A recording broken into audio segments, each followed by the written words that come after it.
Okay, Frank. So that's the first technique. Or the first of your 4 basic types as you were looking at your supervision work there. So tell me about the next. Yeah. So the next category would be process issues that come in. Right. So by process issue, I mean things like you might be doing all the techniques correctly, but you know, therapy might still not be going very well. And incidentally, for those people who are training in CBT, one of the assessment measures is the cognitive therapy scale. So if you were ever going for, you know, a formal CBT qualification, you'd probably be assessed using the cognitive therapy scale. Right. And the cognitive therapy scale has several manuals about its use. And one of the main one is that Beck actually says, and I always used to draw this to attention of students, you know, you can be doing the therapy perfectly correctly and the client's still not getting better. Yes. You know, there's something else there. Yes, so absolutely. the first, probably the biggest thing that comes up is, you know, why on earth isn't this client responding, you know, to either me as a person or to the therapy? You know, why do they never do their homework? Why do they change their thoughts and don't feel any better? And you know, there's a slight pulling your hair out element. Exasperation. In the super. I've done everything, you know, and I'm working like a Trojan, you know, and they're doing nothing, kind of thing. And so there've been a couple of occasions actually where this has come up in my own supervision, you know, because obviously I still have to have supervision. And I just thought I'd briefly talk about those 2 instances. And one is, and I'm sorry, this might be painful for people watching this who are very limited in how often they could see people, but I've been seeing someone, you know, for 2 or 3 years, and at first it seemed like a fairly basic anxiety problem, but it didn't prove to be a short-term thing, and I sometimes feel a bit bad about not having seemingly done better with her, and I discussed it in my own supervision, and my supervisor kind of said, well, you know, we had a preliminary discussion about it, but he said, you know, you've got a lot of notes there, why don't you have a look through them and, you know, spend a bit of time thinking and looking what on earth was going on. So we did what you might call a case review actually on that one. Right. And essentially, my question was, why is she still coming to see me? Yeah. And my supervisor was very helpful in helping me understand that, and to you know, to stay patient with it. And subsequently, things have moved on a little bit more, that we found much more of an angle, which has been helpful to her. Which is, interestingly, I used something from ACT therapy, acceptance and commitment therapy, which is very strong on trying to tap into the client's values. And I tapped into her value that of wanting to be a homemaker, actually. Yes. And as she's currently pregnant, we've been able to tie this into how she's very anxious about being pregnant in the current situation.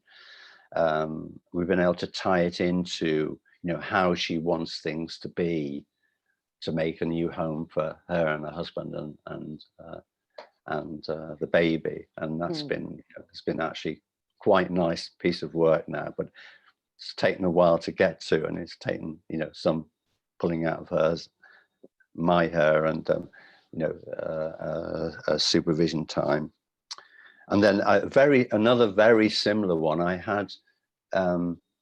It was actually a client I'd seen previously for depression, and there was some ongoing family problems between her and her children.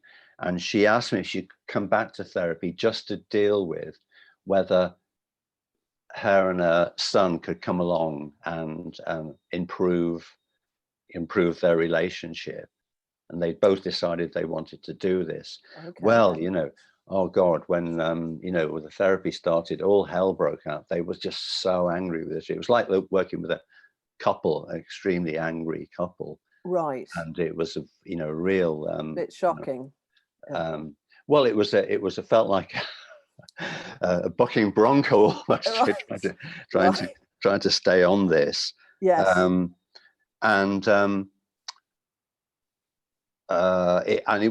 It was almost intolerable. You know, the amount of anger was almost intolerable at times. And so I took this to supervision, did a similar thing. You know, we had a bit of a case review on it, and my supervisor said to me something which proved really helpful, because I just felt I'm making a mess of this. I can't handle these people as they're so angry and so forth. And she pointed out to me, well, actually, you know, they're still coming, and you're holding that therapeutic arena open for them, and that's your job. You know, you can't make them, you know, feel better about each other or something, you know, but you can keep open that situation, which even though it was very angry, they were really communicating what they felt and thought of each other. And you know, and so that helped me to be stronger to do that. And again, I'm sorry to keep reporting all these good outcomes. I don't only have good outcomes, but that was an extremely good outcome in the end. You know, Right. you know, they've started communicating and seeing each other regularly, which they hadn't done for about 10 years. So that was a piece of work I'm probably most proud of that I've done this year. Yeah. But there are other kind of process issues that come along. You know,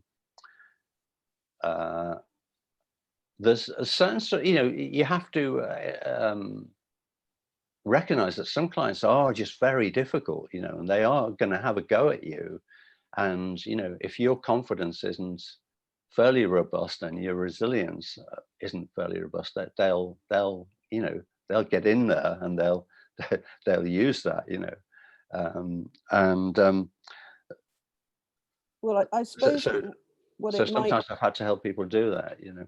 Yes, and I suppose what it's coming to me is what you were saying there about sort of the relationship versus the technique. So going right back to the Judith Beck sort of idea, you know, of that in the first circumstance that you recommended there, it felt like with the sort of pregnant client that the relationship was more important perhaps with you to her than the presenting anxiety, you know, as she's building this nest sort of thing for her family.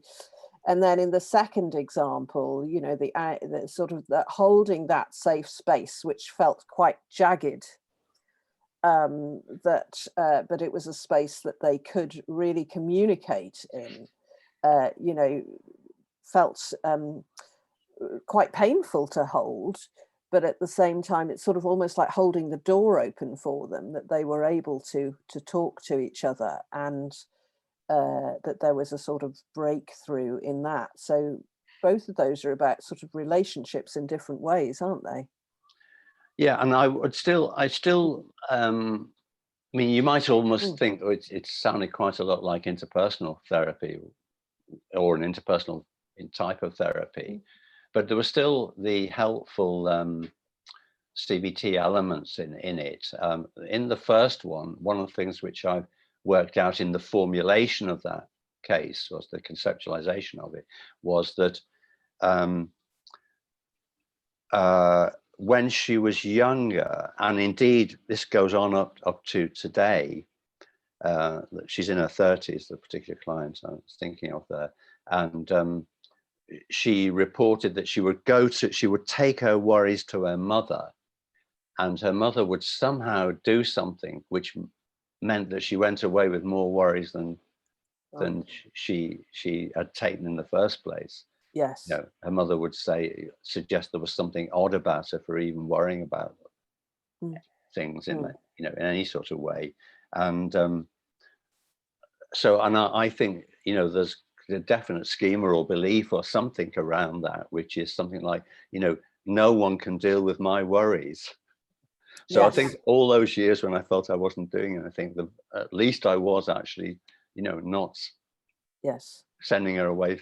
I was sending away feeling less worried, and not as if, you know, there was something wrong with her for having those worries. Yes, yes, and I think with the second one about the holding the safe space, I was just thinking about the heat of the anger there, and sometimes the sort of almost like the coolness of the CBT approach. You know, it's quite cool, isn't it? Yeah, it is. I'm not sure I am. Right, but sometimes I might even argue it's a bit cold, Yeah, but yeah. in a contrast to that sort of heat, the fire between the second pair, you know, I imagine that some of those interventions that you might have offered may have been quite helpful there. Do you know what? Actually, can I come back on you in that? Yeah, go on. Because I don't think that is the case with that Right. particular situation. You know, I mean, I was a little bit distressed at times myself, and I Oh, sometimes owned it. yes, Um, yes. and that actually seemed quite helpful, because it was almost saying, you know, this is so difficult. We're all a bit distressed about it. Yes. I wasn't hiding behind any screen of the Yeah, cool guy, you know, and I yeah, felt that was probably therapeutically helpful to them. I mean, I didn't do it right. deliberately, but No, no. But you know, then we might say that's a sort of core attitude of genuineness, isn't yeah, it? I think And so. offering Yeah, back your yeah, yeah, experience, yeah. your It felt feels experience. a bit risky to accuse myself of being genuine, but maybe I am some of the time. All right.